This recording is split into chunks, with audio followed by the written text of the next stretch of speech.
په کابل کې د ایران سفارت مرستیال وویل چې په افغانستان کې موږ د هیڅ ډلې یا هیڅ دغسې شخص چې هغه په افغانستان کې جګړه غواړي ملاتړ نه کوو. افغانستان کې جګړه جواز نه لري او که څوک جګړه هم کوي ولاړ دي چې غزې ته په غزه کې د جګړه وکړي. دلته که څوک جنګ ته خلک اڅوي هغه خپل ورور وژني، خپله ورېنداره کونډه کوي. اسلامي امارت د ایران د چارواکي دغه خبرې هرکلی وکړ، ویل چې ایران د افغانستان حقایق درک کړي دي. هیله ده چې ټول هیوادونه د افغانستان په حقایقو باندې اعتراف وکړي. نن د ایران او د افغانستان پر اړیکو باندې بحث کوو چې کوم پرمختګونه وجود لري، د افغانستان او د ایران ترمنځ اړیکې څنګه دي، په تیرو 5 کلو کې په کم ډول و، وروسته له دې باید ایران او افغانستان ګډ کار څه ډول وي. د نن شپې تاوده بحثونه مو پر همدې موضوع ده. په سلامونو مو هرکلی کوم. زه روح الله لیزه یم، راسره 3 تنه قدرمن میلمانه دي. هر یو د پوهنتون استاد ښاغلی جاوید مومند، بل میلمه راسره لیکوال او ژورنالیست ښاغلی زرغونشاه شینواری، او راسره د سیمه ییزو چارو شنونکی ښاغلی نجیب رحمان شمال. د تاسو 300 میلمنو ته ښه راغلاست وایم، پخیر راغلاست پروګرام ته. شینواری صاحب، پیل له تاسو نه کوم. تاسو د ایران د مرستیال سفیر د خبرو په اړه څه وایاست چې په افغانستان کې د جګړې ملاتړ نه کوئ؟ بسم الله الرحمن الرحیم. علیزه صاحب، تاسو د پروګرام کتونکو، د تلویزیون ملګرو او د پروګرام قدرمنو میلمنو دواړو ته هرکلی او ستړي مه شئ وایم. سلامونه مې ومنئ. وعلیکم السلام. د ایران او افغانستان په روابطو کې دغه نوی پرمختګ دا یو مثبت کار دی او د افغانستان هم ورته ضرورت لري او ایران هم ورته ضرورت لري.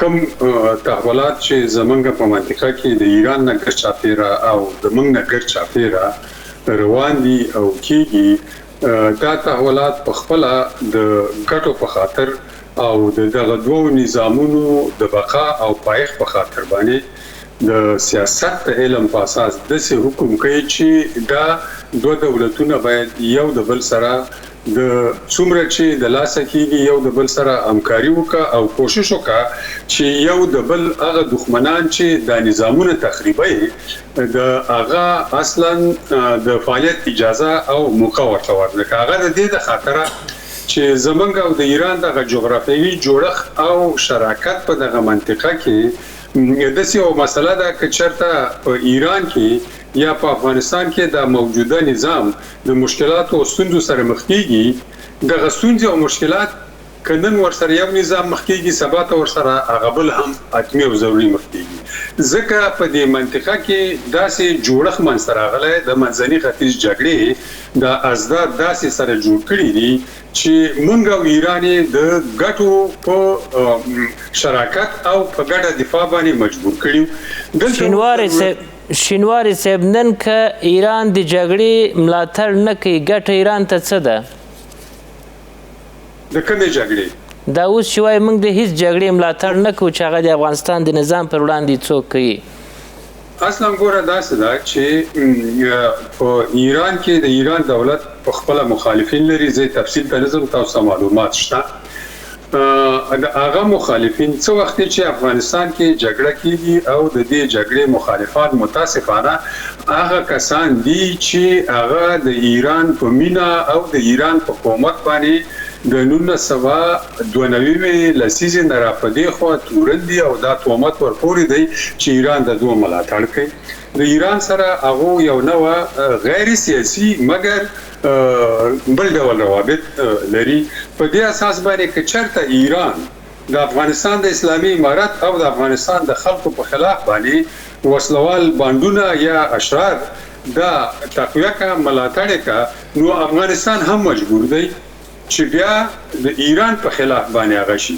د ایران ملاتړ د افغان مخالفانو نه د افغانستان اسلامي امارت او افغان حکومت ته دومره تاوان نه رسي، مګر کم سیاسي نظامی حالت کې چې ایران فی الحال واقع دی، که چېرته د افغانستان اسلامي امارت د ایران د مخالفانو نه ننګه وکړه، دا مسله د ایران د رژیم په سقوط کې ډېر کومک. اوس د ایران دغه دریځ باید نور کوم هیوادونه وړاندې کړی وای؟ زه فکر کوم زمونږ په ګاونډ کې چې توقع کېږي هغه هیوادونه تقریبا د ایران په سطح روابط افغانستان د اسلامي امارت سره لري. مثلا هندوستان لري، چین لري، د مرکزی اسیا جمهوریتونه لري، روسیه لري. متباقي دغه پاکستان او ترکیه او سعودي عربستان او ځینې دا ملکونه چې دي دا د خلیج په روانه جګړه کې یو جهت کې واقع دي او هغه جهت کې نه افغانستان دی نه د افغانستان حکومت. نو د ایران په سطح باندې روابط تقریبا منګه په منطقه کې د متوقع دولتونو سره لرو. مننه کوم. شمال صاحب، شما در مورد روابط افغانستان و ایران چی میگین که ایران و افغانستان در شرایط فعلی چقدر به یکدیگر ضرورت دارند؟ بنابرای خدا افغانستان خدمت شما عزیز محترم، مهمانان گرامی در بحث جناب مومن صاحب شنواری صاحب، همکاران تکنیکی تان و همه بیننده‌های عزیز و تشکر از دعوت شما. ببینید مسئله تامین مناسبات و گسترش و تعمیق روابط بین افغانستان و جمهوری اسلامی ایران در شرایط فعلی یکی از اساسی ترین کارهای حکومت باید باشه، به خاطر از اینکه ما مشترکاتی داریم، چه از نگاه جغرافیایی، چه از نگاه کلتوری، فرهنگی، دینی و مذهبی. این مناسبات ها باید تقویت شود و با تقویت شدن چنین مناسبات میتواند روابط سیاسی، روابط اقتصادی، روابط اجتماعی و فرهنگی میان مردمان کشور و میان حکومت ها با وجود بیاید. در صورتی که جمهوری اسلامی ایران امروز با شما شاهد هستیم به یک وضعیت بسیار ناگوار جنگی قرار دارد. از مدت 6 ماه بدین سو در یک جنگ عملا بسیار به حساب تحمیل شده و جانب ایالات متحده آمریکا و اسرائیل قرار گرفته. از ساختایش عملی بمبارد شده میرن، گاهی آتش بس صورت میگیره، گاهی شد نقص میشه و بالاخره عملات شدیدتر میشه. دیروز کرده در وضعیتی که ایران قرار گرفته مجبور و مکلف است که به خاطر رفع چالش و پرابلمایی که در داخل ایران هست، به خاطر به پایستاد نگاه کردن اقتصاد خود، روابط خود با کشورهای مختلف و جمله افغانستان بیشتر تامین بکنه. چرا امروز تحریم هایی که بالای جمهوری اسلامی ایران وضع شده، قیوداتی که وضع شده منفی مسائل جنگی که از شش و این طرف تعبیر میشه و ساختار نادرست میتن اقتصادش را برهم میخوره. یگانه راهی که تامین ارتباط ایران را با جمهوریت‌های آسیای میانه و از طریق غزو و آسیای کشورها تامین میکنه افغانستان هست.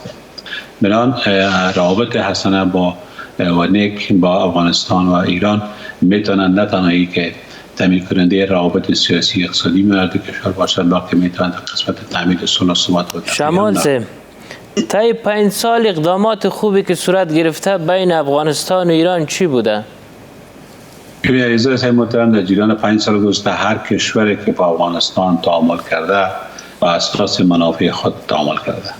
من واضح سخن میگم برای شما که کشور جمهوری اسلامی ایران مانند سایر کشورها در زمانهای مختلف هم مداخلت در امور داخلی افغانستان داشتند، ولی امروز با تغییر سیاست که آمده که میبینن ادامه جنگ، حمایت از نیروهای جنگی و خشونت در افغانستان نه به نفع افغانستان است نه به نفع ایران مواضع و خوبتر احساس کردند.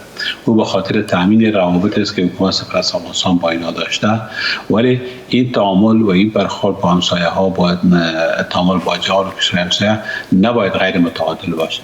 و این مفهوم که دوستی و نزدیکی با یک کشور نباید باعث برای داخل شدن احساسات کشور دیگه باشه که از او به نفع خود سود ببره. بنابراین وقتی که ایران و افغانستان روابط مناسبات نیک دارن، این باید سرچشمه بسیار خوبه برای مناسبات کشورهای منطقه باشه. زیرا گفتم برای شما صرف نظر از مسائل سیاسی که امروز مشکلات هم ایران داره هم افغانستان داره و از این نباید کس منکر شود، ولی که مشترکاتی که ما داریم تجارب مردم ایران و افغانستان دارن. ببینید در بدترین شرایطی که امروز قرار گرفتن ما 50 سال از در این وضعیت بند مانده. متاسفانه جنگ است، نارامی است و این خشونت است که میتونن باعث برهم زدن مناسبات شود، باعث برهم خوردن روابط سیاسی، اقتصادی و فرهنگی میان دو کشور شود. و این دلیل وقتی که اگر در این اواخر افغانستان، تاجیکستان، ایران یک دهلیز ترانسپورتی را هم بالاش توافق کردن. این چقدر میتونه دیگه باور دو کشور با هم زیاد بسازه تا ای که بیشتر برای روابط خوب از هر دو طرف؟ ببینید در پلی کارهای صورت گرفته ایجاد دریاچه هوایی میان افغانستان، تاجیکستان و ایران یک کار بسیار نیک میباشه و میتواند افغانستان را در قسمت به حساب با پای ایستاد شدن از نگاه اقتصادی، گسترش روابط اقتصادی میان افغانستان تاجیکستان. میبینید تاجیکستان یک از کشورهای آسیای مرکزی است که مناسبات بسیار عمیق با سایر کشورها دارد. افغانستان میتونه از طریق تامین مناسبات با ایران و تاجیکستان مناسبات خود با کشور همچنان گسترش بده و ایجاد دریاچه هوایی به خاطر تعمیق روابط و همچنان به خاطر تقویت اقتصادی که شرایطی میباشه که در شرایط فعلی افغانستان نیاز به او دارد. ببینید تا کی ما چشم ما به این باشه که جامعه جهانی برای ما کمک نکرد، برای ما اینجا نکرد، برای ما بالاخره حکومت سرپرست افغانستان هم تلاشایی که میکنه قابل قدر است و این را باید گسترش بدن و بدون که تعصب داشته، ولی که اینجا منافع ملی از افغانستان باید نظر گرفته شود. نباید چنین باشه که فقط ما به منافع کشورها تامین بکنیم. تشکر. باشم ولی که خود افغانستان از او بهره درست نبرد. مومند صاحب، ایران په دغه ډول دریځ سره څومره هغه واقعیتونه درک کړي چې عمل یې نن باید په افغانستان کې یو هیواد ترسره کړي؟ بسم الله الرحمن الرحیم. علیزی صاحب سلامونه تاسو ته، قدرمنو میلمنو ته او درنو لیدونکو ته وړاندې کوم. وعلیکم السلام. یو څه باید ووایم علیزی صاحب چې هر هیواد ملي ګټې لري او د ملي ګټو پر بنسټ باندې دوی پریکړه کوي. موږ او تاسو ته د ایران سیاستونه هم معلوم دي. د 50 کالو په لړ کې د پاکستان، د منځني ختیځ هیوادونو او د مرکزي اسیا د ټولو هیوادونو موږ او تاسو ته معلوم دي چې څه ډول سیاستونه لري. په اوسني شرایطو کې ایران ولې د افغانستان ملاتړ کوي؟ د سولې او ثبات د جګړې پلوی نه ده. څو مهم فاکټورونه دي. یو خو دا چې ساختاري اړخ نه نظام سره ګډې ګټې لري ایران. د دې اړخ نه هیڅکله وخت ایرانیان نه غواړي چې په افغانستان کې د مشکل رامنځته شي. دویم ګډ دښمن لري. دریم په افغانستان باندې امریکا عملا تاسو ګورئ تحریمونه وضع کړي، تعزیرات وضع کړي په اوسني نظام په افغانستان باندې، او امریکا د ایران دښمن دی، عملا ورسره په جګړه کې ده. دا بل فاکټور ده چې ایران له افغانستان سره نږدې کړی دی. بل مهمه موضوع دا ده چې ځینې قدرتونه دي لکه چین او روسیه چې هغه له موږ سره ښې اړیکې لري. مثلا روسانو په رسمیت پیژندلي یو، چین له موږ سره ښې اړیکې لري، د واخان لاره پرانیزي. دا هم او ایران هم له روسیې او چین سره ملګری ده، ستراتیژیک ملګرتیا لري. دا بل فاکټور ده چې ایران دې ته اړ کړی چې اسلامي امارات سره اړیکې ښې کړي. تاجکستان مخکې برخلاف د دې دریځو چې اوس یې لري، فکر نه کوي چې اوس ایران او افغانستان او تاجکستان هم چې دهلیز جوړي، دغه ذهنیت نور ختم شوی چې باید د افغانستان سره تقابلي سیاست وي؟ بالکل. یو خدا ذهنیت ختم شوی. بل دا ده چې ما مخکې له دې چې روسیه اسلامي امارات په رسمیت وپیژني، ما دا خبره کړې وه په بحث کې چې که روسیه افغانستان اسلامي امارات په رسمیت پیژني، مرکزي اسیا هیوادونه به هم رامخکې کیږي او تعامل ته. تاجکستان، ازبکستان دا ټول هیوادونه د شوروي اتحاد مستعمره ول اوس هم تر کنټرول لاندې دي، نفوذ لري پې. د همدې لپاره دوی هم اوس دا درک کړې ده چې روسیه او چین له افغانستان سره اړیکې نیسي، نو دوی هم غواړي چې تعامل ته رانږدې سي، نه تقابل ته. تقابل په اوس وخت کې زه فکر کوم یا د ځینو ډلو ملاتړ دا نه یوازې د افغانستان په تاوان ده، دا د ایران د نورو هیوادونو په تاوان هم دی. ایران باید د دغه دریځ په څنګ کې چې موږ د جګړې او د هغه اشخاصو ملاتړ نه کوو چې جګړه غواړي، دغه کفایت کوي که اقدامات هم باید څه وایي؟ ګورئ، ایران دا خبره چې کړې ده چې د جګړې پلویان نه یو، دا هغه کسانو ته یو ستر پیغام ده چې وروسته له دې نور افغانستان کې دوی شر او جګړه نسي جوړولی. یو خو دا ده چې د افغانستان خلک نه غواړي جګړه، دا ډېر مهمه ده. ولسونه له جګړې ستړي شوي دي، ولس نور جګړه په افغانستان کې نه غواړي. یو دا ډېر مهمه مسله ده، غټ پیغام ده دوی لپاره. بل یو ایران غوندې یو هیواد چې دا پیغام رسوي، دا هم دوی ته غټ پیغام ده چې نور وروسته له دې تاسو نشئ کولی په افغانستان کې جګړه، ځکه که ایران ملاتړ نه کوي، ګاونډیان ملاتړ نه کوي، دوی هیڅ کار هم نشي کولای. خدا ځینې ګاونډیان ول چې په افغانستان کې شر جوړوه، جګړه یې جوړوله، که ګاونډیان په دې قانع شي چې باثبات افغانستان زموږ په ګټه هم ده او پرمختللی افغانستان زموږ په ګټه هم ده، بیا دلته څوک شر نسي جوړولی. او ګورئ د یو خاص کړۍ ده چې هغه په افغانستان کې همیش جګړه یې په لار اچولې، همیش بربادي د افغانستان غوښتی. هغوی په تنهایی باندې په یوازیتوب باندې هیڅ هم په افغانستان کې نشي کولی. دغه خاصه کړۍ اوس څومره خریدار لري؟ ګورئ، زه یو څه باید ووایم، په داخل د افغانستان کې خریدار نشته. که تاسو لاړ شئ د افغانستان په هر ګوټ کې لاړ شئ، که شمال خوا لاړ شئ، که شرق جنوب هر خواته چې لاړ شئ، تاسو ووایئ چې آیا تاسو په افغانستان کې جګړه غواړئ؟ آیا په افغانستان کې کورنۍ جګړه بیا غواړئ؟ آیا په افغانستان کې بدبختي بیا غواړئ؟ آیا په افغانستان کې نفاق بیا غواړئ؟ هیڅوک به پیدا نشي چې تاسو ته ځواب درکړي چې موږ جګړه غواړو. ولې نه غواړي؟ جګړه وه چې موږ بدبخته کړو، جګړه وه چې موږ بې سواده پاتې کړو، جګړه وه چې موږ اقتصاد ضعیفه کړ، جګړه وه چې موږ کډوالۍ سره مخامخ کړو، جګړه وه چې اوس زموږ او تاسو په نیمروز دښته کې ځوانان خپل روح قبضېږي او بالاخره له منځه ځي. دا جګړې وې چې موږ او تاسو دې حد ته رارسولي. دغه تصویر څومره دردونکی دی چې زموږ ځوانان په لارو کې له دغسې یو برخلیک سره مخامخ کېږي. یعنې دا تصویر چې هر څوک ګوري، هر باوجدانه انسان، هر هغه سپېڅلی افغان، ژړونکی زړه بګنونکی تصویر ده، انځور ده. دا هغه انځور ده د 45 کالو جګړو بدبختي انځور ده. زه دا وایم علیزی صاحب، زه ځینې وخت دې ته فکر کوم دغه کوم کسان چې اوس هم د دې لپاره ناست دي چې په افغانستان کې بدبختي دې راسي، په افغانستان کې د جګړه راسي، دا انځورونه مخې ته نه راولي. دا څه پیغام دا کونډې یتیمان نه راولي مخې ته چې موږ څومره کونډې یتیمان لرو، څومره بدبختي لرو، څومره ځوانان مو په بېکاریو، بې سوادیو، بې علمه کړه د جګړې. بیا هم دا جګړه راولي. ولې؟ د دې لپاره چې ګورې زه یو څه وایم، دوی له ځان نه که پوښتنه وکړي چې دا جګړه د څه لپاره؟ سیده ته به قدرت ته ورسېږي، ته خو د قدرت جګړه کوې، د بل څه جګړه نه ده علیزی صاحب. اوس ګورئ که د پاکستان په ملاتړ راځي، پاکستان څه غواړي؟ یو څه د دوی د ملاتړ دام ثابته کړه ټولو افغانانو ته مخکې داسې ګنګوسې وي چې دغه کومه جګړه چې اسلامي امارت له پاکستان سره کوي دا زرګري جګړه ده. خو اوس چې ویلي دي چې له دې کسانو نه ملاتړ کوي، دا هم ثابته شوه چې نه، دا زرګري جګړه نه وه، دا د وطن څخه دفاع وه، دا د خلکو څخه دفاع وه، دا د عزت و ناموس څخه دفاع وه. اوس د دوی په ملاتړ آیا دوی ځان نه پوښتنه کړې نه ده چې پاکستان غوندې یو هیواد چې ستا 45 کاله 50 کاله په افغانستان کې بدبختي راوستې، د هدف څه ده چې ما نه ملاتړ کوي؟ آیا هدف دا ده چې په افغانستان کې ستونزې دې حل شي؟ ابدا نه غواړي. پاکستان دا نه غواړي چې دلته د امنیت وي، پاکستان دا نه غواړي چې اقتصادي پروژې دې دلته عملي شي، پاکستان نه غواړي چې دا یووالی وحدت دې راسي دلته. د دې لپاره دا ملاتړ کوي او په پاکستان کې وضعیت له حد نه خراب شوی دی، غواړي چې په افغانستان کې له دوی څخه ملاتړ وکړي او په افغانستان کې د ګډوډي او بدبختي راولي. په ټوله کې زه دا وایم چې ګاونډیان دې په دې باید غور وکړي چې باثباته افغانستان نه یوازې د افغانستان په ګټه ده، دا د سیمې هیوادونو د نړۍ په ګټه ده. خو دا چې څوک ملاتړ کوي دا معلومداره خبره ده چې دا د افغانستان ثبات او امنیت نه غواړي. درنو لیدونکو دا ملرو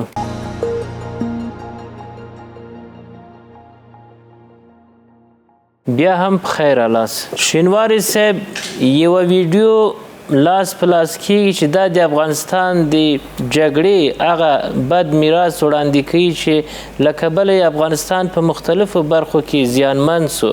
یوه لویه ستونزه همدغه ده چې یو ځوان یا څو ځوانان ځي د دې په خاطر چې ولاړ سي بل هیواد ته د کار زمینه ځان ته برابره کړي تر څو دلته خپلې کورنۍ ته نفقه برابر کړي. اما په دښته کې له دوی سره دغسې یو برخلیک مخ کېږي چې خپل ژوند له لاسه ورکړي او هغه دوړي او شمال شګه راوړي، دوی بالاخره لاندې کېږي، د اجسادو ډېر کمه برخه کوي د باندې پاتې وي.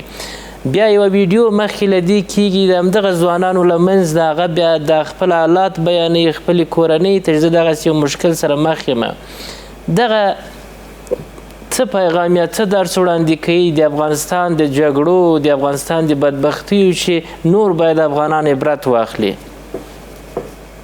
دې کې دوه خبرې دي. یوه خبره دا ده چې کېدای شي دا خبر به وروسته تاسو مو نه خبر شئ. نن د ترکیې ایران په لاره کې یو افغان چې هغه 4-5 کسه ملګري ورسره وو، هغه په لاره کې د ولږې تندې د لاسه مړ شوی دی. بیا هغو راخستی دی، د لارې په سر باندې د خبر وسایل ورسره نشته دی، خپل څادر یې ورباندې خوب کړی دی، برسیر ورباندې غټې غټې تیږې اړولي، بیا د هغې د پاسه وړه وړه تیږې ورباندې ایښي، بیا ورباندې کار اچي.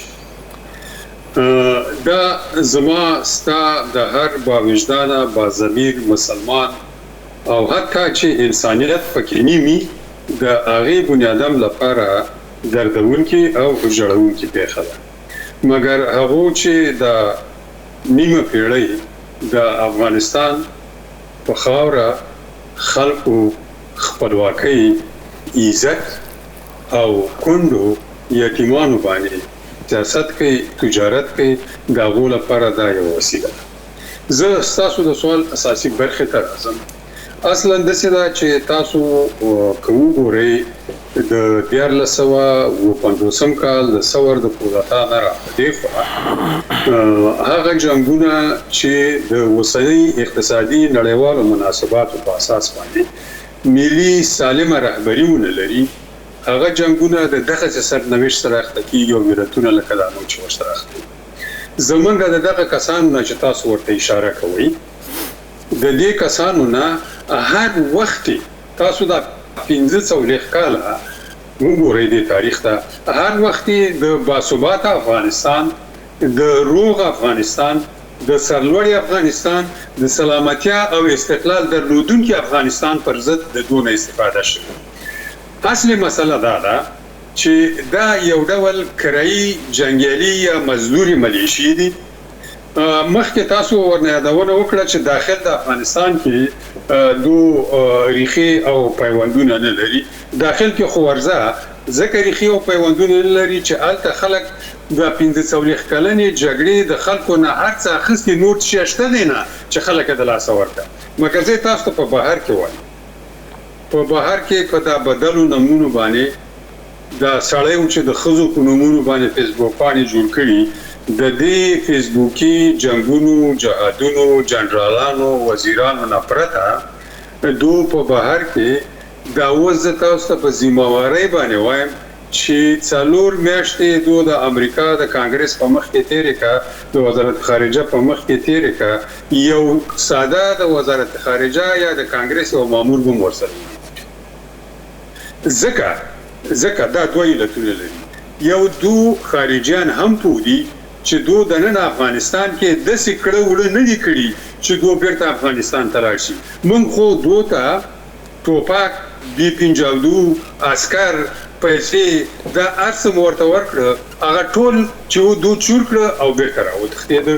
دویم دا چې دو پوهېږي چې د چا سره چې دو په افغانستان کې جنګ کوي هغه ولسي پایه او هغه ارمان او ارزو چې ده هغه ډیره مهمه ده. ګوره زه تاسو یوه خبره کوم، یو ساده کلیوال سړی چې په یو منطقه کې پروت دی، هیڅ په الف او ب باندې نه دی پوه، هغه ته ویل کېږي چې د شلمان، شمشاد، د کرمې، د اعظم ورسک، د باجوړ، د ناوګۍ، د دیر، د چترال په کنډو باندې پلانای را روان دی او پاکستانی ملیشه ورسره ده او افغانستان په خاوره او پوسته باندې حمله کوي.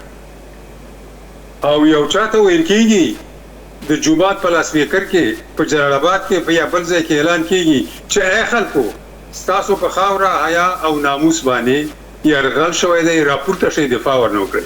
ګوره جنګ کې انګیزه چې ده ډېر مهم دی، جنګ کې عادلانه ارمان ډېر مهم دی.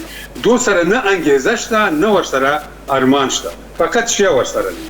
دو د پیسو لپاره جنګ کوي او د پیسو لپاره جګړې په خاطر باندې اوس مستقیما د پاکستان په ملیشو بدل شي. مننه کوم. راځو شمال صاحب تاسو ته. شمال صاحب،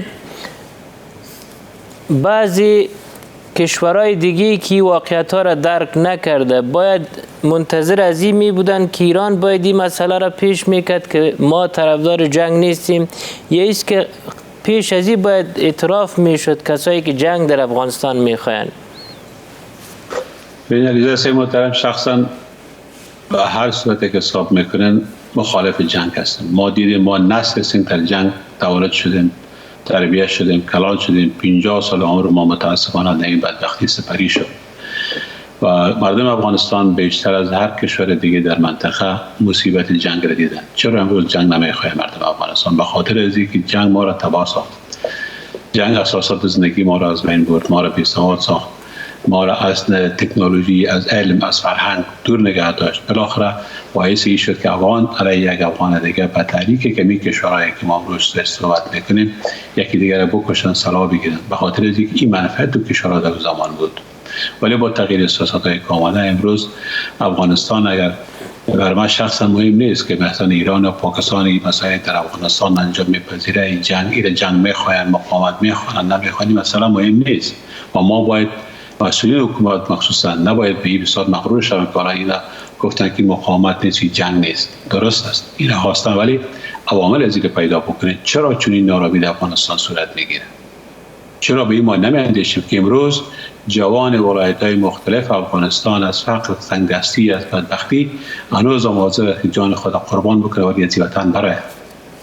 چرا مسئول به خود نمیاد؟ تا کی تحولی در افغانستان آمد؟ وقتی که در اون گذشته ها شما صحبت میکردیم، تخاطب میکردیم، دوستانی که از خود حکومت حاضر بودن میگفتن که هنوز حکومت نو است، وقت کار داریم، زمان کار داریم، مردم قبول میکرد برای اینا بی تجربه هستن، هنوز حکومت کاملیت نو جور شده، بالاخره با گذشت زمان اینا حل میشه. ولی امروز 5 سال از حکومت میگذره. اگر بر اساس قوانین اساسی کشور دیگه فکر بکنین 4 یا 5 سال یک دوره ریاست جمهوری است، دوباره انتخابات میشه و حکومت جدید میاد. ولی در افغانستان هیچ تغییری نامده. این 5 سال است مردم داد میزنه که درازای مکاتب برای دختران باز بکنه. چرا کس باز نمیکنه؟ چرا فقر بیکاری و جای ازی که این کمکایی که بیشتر کمتر شود اضافه تر میشه؟ امروز ببینید تمام پول‌هایی که افغانستان میاد درست است، ساخت و ساز است و تعمیرات ساخته شده، سرک‌ها ساخته شده. اگر شما تمام سرک‌های افغانستان از طلا و زمرد بسازید، وقتی که مردم فقر گشنگی داشته باشند، وقتی که مردم بی‌سواد باشند، دخترش مکتب نره، هیچ به درد ما نمیخوره. شمال سه میایم سر از این موضوع که معاون سفیر ایران میگه کسی که جنگ میخواه برای جنگ جوازی که وجود داره برن به غزه.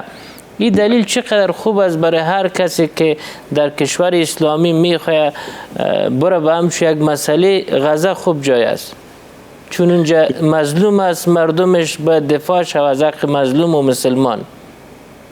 ببینید جناب علیزاده صاحب، مسئله دادن شعار که کجا جنگ بکنید کجا نکنید این یک شعارهای سیاسی است. این به خاطر اهداف خودی کشورها میشه. درست است که ایران یه تشکیل جنگ رو ما سوال بکنیم چرا در غزه جنگ باشه؟ چرا به غزه ما بریم؟ ما علیه جنگ باید باشیم، باید کار بکنیم که جنگ تا تمام دنیا واقعا برسه.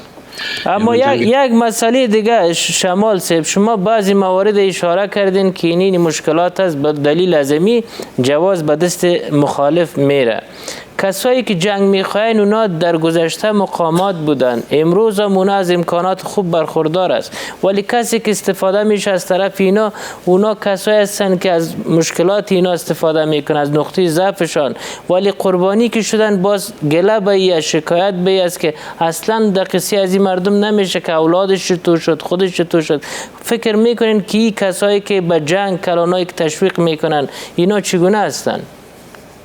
ببینن این مسئله تنها امروز سریع است. این مردم افغانستان که قربانی شده چوب سوخت بودن، متاسفانه مردم عادی بودن از 50 سال بهتر. این هیچ کس منکر شده نمیتونه.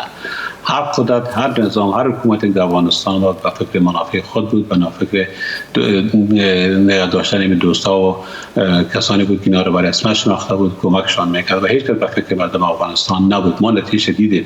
نتیجه این بدبختی، این چوره، می چپاول و خصوصا کسانی که امروز میخواهند دامن جنگ در افغانستان گسترش بدن، اینا ببینید 90% یا به 95% در خارج از کشور هستند.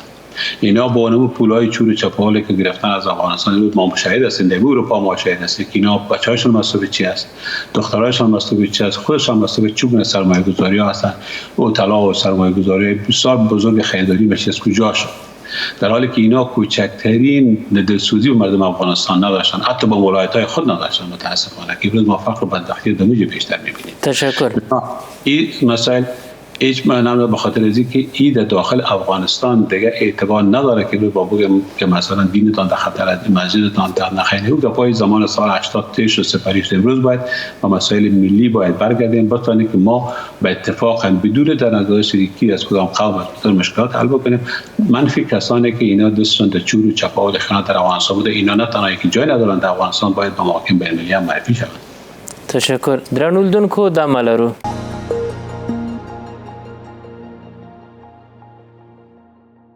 بیا هم بخیر لاس مومن صاحب، کوم فرصت نن افغانستان و ایران په خپل لاس کې لري شي هغه فرصت کولی شي د دواړو لپاره حتی په سیمه کې ګټور تمام شي. بالکل د افغانستان لپاره خو بهترین چانس ده، بهترین فرصت ده چې په اوس وخت کې دوی وشي کړی د افغانستان د پرمختګ لپاره کار وکړي، او دا د ایران لپاره هم دی، ځکه موږ لکه مخکې مې چې ویلي چین سره زموږ او تاسو د واخان لاره وصلېږي، دا یو غټ اقتصادي فرصت دی. چابهار سره زموږ او تاسو راکړه ورکړه ده اقتصادي اړخ نه، د اوبو مسله ده، ډېر نور داسې مسایل دي چې حتی د چین او د روسیې که موږ او تاسو اوسېږو په اوس وخت کې غواړي چې دلته سرمایه ګذاري وکړي، پانګونه وکړي، دا غټ فرصتونه دي هم د ایران لپاره او هم د افغانستان لپاره چې دوی اړیکې لا پراخه کړي. تر دې حده باید پاتې نشي. یو تعامل دی، یو رسمیت پیژندنه ده، تعامل لرو خو د رسمیت پیژندنې مسله تر اوسه لا پاتې دی. ایران باید په دې غور وکړي او ژر تر ژره دا مسله حل شي. څومره چې هیوادونو سره اړیکې زموږ پراخه کېږي، په هغه اندازه موږ کولی شو له هیوادونو سره خپل تعاملات که هغه اقتصادي ده که سیاسي ده هغه لا زیات کړو. څومره چې محدوده کېږي د دې محدودیت سره زموږ او تاسو تعامل هم راکمیږي. د دې ترڅنګ لکه څنګه چې ایران دغه خبره کړې چې موږ له جګړې طرفداري او ملاتړ نه کوو، زه مرکلی کوم، خو ولې هر هیواد د خپل د ګټو لپاره کار کوي. افغانستان باید همداسې کینني آرامه، افغانستان باید هغه ستونزې اسلامي امارت هغه مشکلات چې کوردننه لري هغه باید تر ژره حل کړي. د هیڅ یو هیواد زه په دې مطمئنه یم چې هر هیواد له تا سره که اړیکې وم لري، نن به اړیکې ښې وي خو سبا به اړیکې ښې نه وي. دا خپله هیواد دی چې څومره کولی شي ځان ثبات لپاره کار وکړي، اقتصاد لپاره کار وکړي او د خپل د اړیکو لپاره کار وکړي، ځکه هیڅ یو هیواد د بل هیواد لپاره نه کار کوي. یوه بله مهمه مسله مومن صاحب، مثلا نن که د افغانستان د اقتصاد لپاره بنیادی کار کیږي، نن که ملي پروژې تطبیقیږي، هغه کې د قوشتېپه د واخان مسله، ځینې نور مسایل دي چې هغه افغانانو له کلونو را په دې خوا انتظار د دې درلود چې باید ترسره سي. په دغسې حال کې چې زمینه مساعدېږي چې باید جوړ سي، هر افغان د احساس له مخې، د وطن دوستي له مخې، د ارزښتونو په اساس د دغسې اقداماتو ملاتړ وکړي او که د پردیو په ګټه په مقابل کې ودرېږي. بالکل تا یعنې ډېر ښه ټکو ته اشاره وکړه. زه باید یو څه ووایم، هر هغه افغان پرته له تعصبه، که تاجک ده، که هزاره ده، که ازبک ده، که ایماق، نورستاني، پشهیي ده، که حتی زموږ سک افغانان دي، که د افغانستان لپاره 10% هم کار کوي، موږ باید هرکلی وکړو، ګلانې په غاړه واچوو. نن زه باید له تاسو همدغه خپرونې نه ووایم چې ملا صاحب برادر په اوس وخت کې د دغه پروژو اتل ده. ځکه ولې زه دلیل لرم، هغه د دښمن په نفس پوهیږي، هغه د دښمن په زندان کې زنداني شوی و، هغه په دې پوهیږي چې په افغانستان کې کوم کار وکړو چې موږ د دښمن څخه غچ واخلو او پرې نه ږدو چې دښمن په افغانستان کې کامیابه سي. نو ملا صاحب برادر کومې پروژې چې پیل کړي دي، کوم کار چې د افغانستان لپاره بنسټیز کار کوي، باید ټول هرکلی وکړو. د دې ترڅنګ د ملا صاحب برادر څخه مې غوښتنه ده او اسلامي امارت څخه مې غوښتنه ده، هغه ځوانان چې بیکاره دي، بېروزګاره دي، هغوی ځي نورو هیوادونو ته کډواله کیږي، موقتي کاروبار باید هغوی ته زمینه مساعده شي. له هغه ځوانانو څخه بیا سوء استفاده کوي. څوک سوء استفاده کوي؟ هغه کسان کوي چې هغوی دلته د قدرت جګړه پر مخ وړي، هغه کسان سوء استفاده کوي چې هغه په افغانستان کې شخصي ګټې لري. کله چې هغه کسان قدرت ترلاسه کوي، بیا دوی ته څه ورکوي؟ دوی ته هېڅ هم نه ورکوي. تاسو راسئ، هغه کسان چې اوس جګړه غواړي، تحقیق وکړئ، څېړنه وکړئ، د لکه شینواري صاحب، شمال صاحب، دغسې نور ډېر زموږ او تاسو کدرونه په بهر کې دي.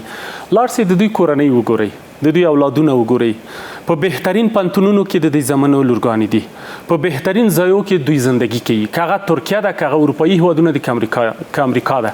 ولې نن راسئ افغانان چې هغه شعار چې د دوی افغانانو ته ورکوه چې زموږ دښمن څوک دی، ولې نن د دښمن ملاتړ اخیستی دی. نن دوی خواره زار دي، دوی ته څه وکړه؟ هیڅ هم نه دي کړي.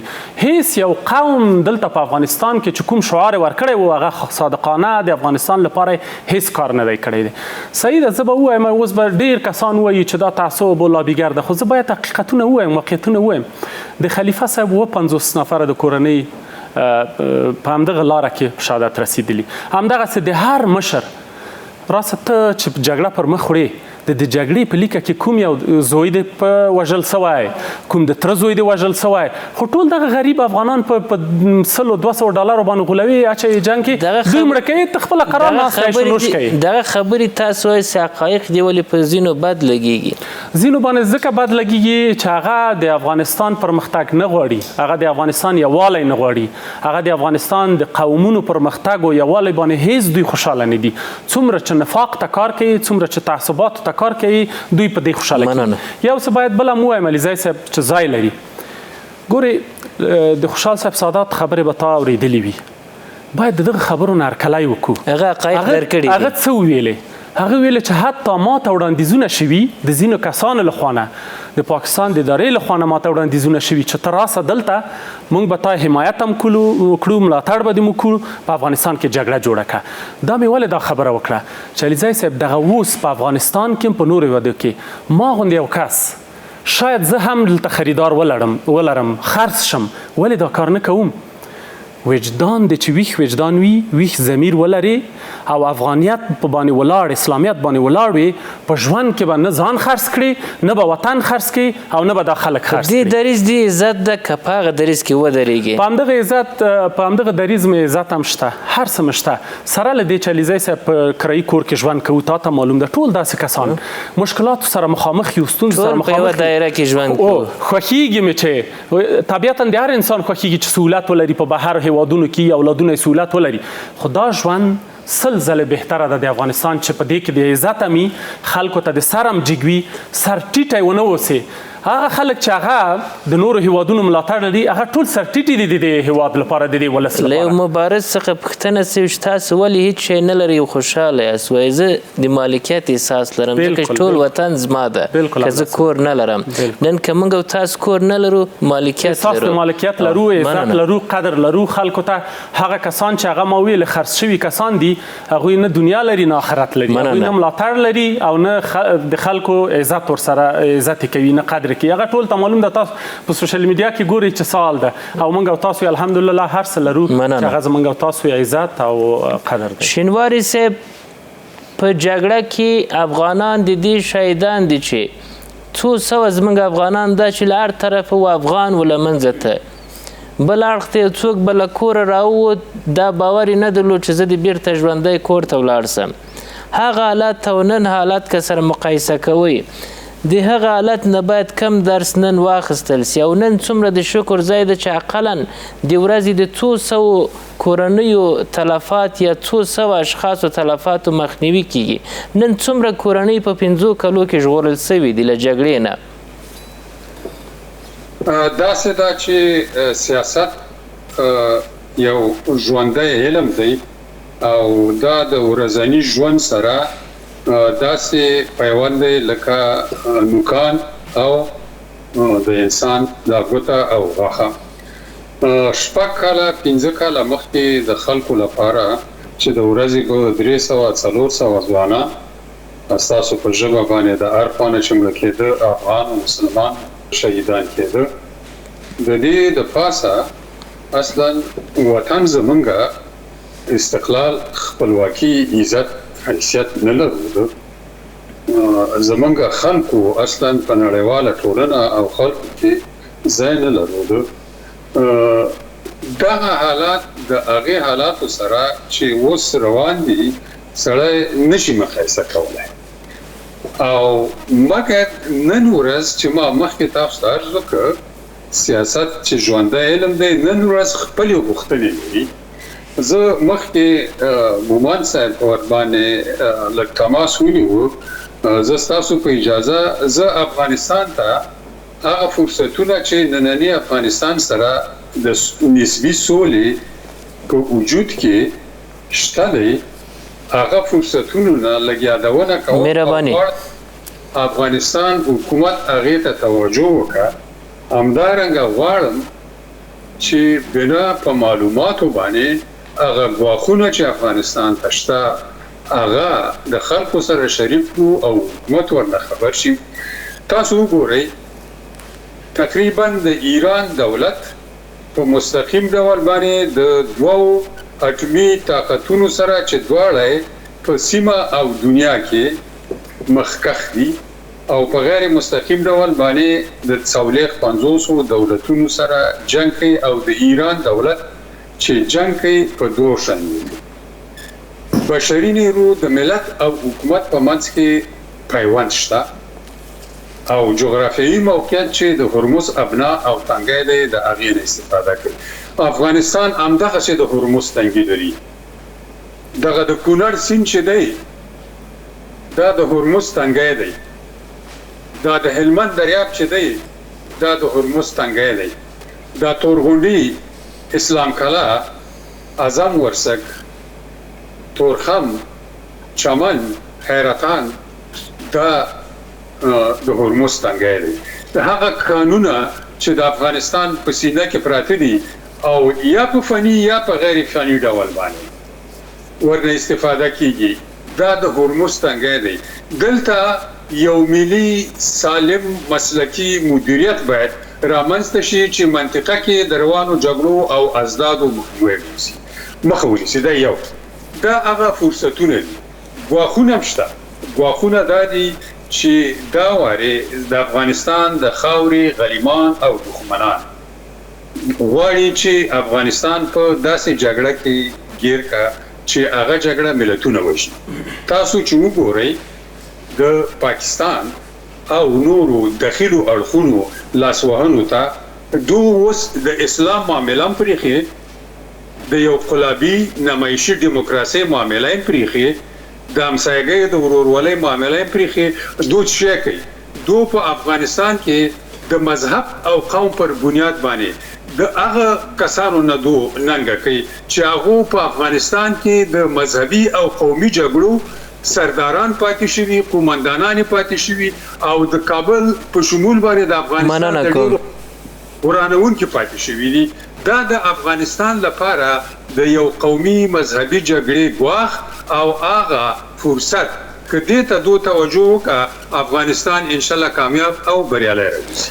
شمال صاحب، یکی خوب موضوع واقعیت‌های عینی افغانستان است که ایران امروز امارت اسلامی میگه درک کرده و خوشبینی افغان‌ها به می است که باید ایران همیشه با افغانستان قسمی که همسایه‌داری ایجاب میکنه، قسمی که انسانیت و یا هم قوانین بین دو همسایه را باید مراعات بکنه. کار مشترکی که افغانستان و ایران میتونه با هم انجام بدن کدام اقدامات است که باید ضرور است اونا بکنن؟ مشکلات اکثر را وجود داره. مشکلات سرحدی است، مشکلات قاچاق مواد مخدر است، مشکلات مهاجرین افغانستانی در ایران هست. این مسائل باید از طریق صلح، از طریق مذاکرات، از طریق تبادل تجارب باید حل شود. ببینید از یک طرف حکومت سرپرست افغانستان به این خوشحالی میکنه که گویا ایران چون گپ گفت که جنگ نیست، ما از جنگ حمایت نمیکنیم، ولی سیاستایی که در مقابل مهاجرین افغانستان گرفته شده این کسی انتقاد نمیکنه. ببینید امروز مهاجر افغانستان وقتی که در داخل خاک ایران میشه و هیچ چیزی نداره، کوشش میکنه که حداقل یک کار پیدا کنه، یک سرپناه پیدا بکنه، به خود تا وطن فامیل ها در افغانستان کمک بکنه و این قربانی شدن هزارات از این مهاجرین افغانستان به شمول روزهای اخیر بوده که واقعا ویدئوی نشر شده وجدان تمام انسان ها را تکان میده. یعنی چرا؟ و این خود باید بگیم که افغانستان و ایران چرا این مناسبات داشته باشند. یک از اساسات کار حکومت است که باید مناسبات خود با تمام کشورهای منطقه یار بکنند. ببینید این مسئله یک سری مسئله مناسبات اقتصادی است که امروز بزرگترین پروژه ها را ایران کمک میکنه به افغانستان و کوشش داره که از راه مواصلاتی افغانستان خود به سایر کشورهای آسیای میانه و ترکیه و اروپا برسانه. این به اساس اون منافع اقتصادی و سیاسی خود ملی خود جمهوری اسلامی ایران است. اما حکومت سرپرست افغانستان در قبال این مسئله چی وظیفه دارد؟ ببینید چرا مناسبات اقتصادی را همیشه بسیار سرش کوشش کردن و با تمجید از این که ولو اگر یک خشتان به خاطر آبادی افغانستان مانده بشه از این باید استقبال بکنیم. این گپ مسئله درست است، چنانچه مهندسین بیشتر اشاره کردن این قابل قدر است، ولی ما نمیشه تمام مسائل به یک طرف فکر بکنیم که این پروژه را تکمیل میکنیم. کار مشترک و حرف مشترکی را که ایران افغانستان داشته باشه چی است در قبال مسائل منطقه و جهان؟ ببینید مهمتر از همه تامین صلح و ثبات در منطقه است. ببینید تمام کشورهای آسیای میانه در جلسات و کنفرانس‌های بزرگ بین‌المللی که چه تاشکند داشتن، چه ازبکستان داشتن، چه قرقیزستان و قزاقستان داشتن، اینا به یک نتیجه رسیدن که تامین صلح و ثبات در افغانستان باعث تامین صلح و ثبات در آسیای میانه و کشورهای منطقه است.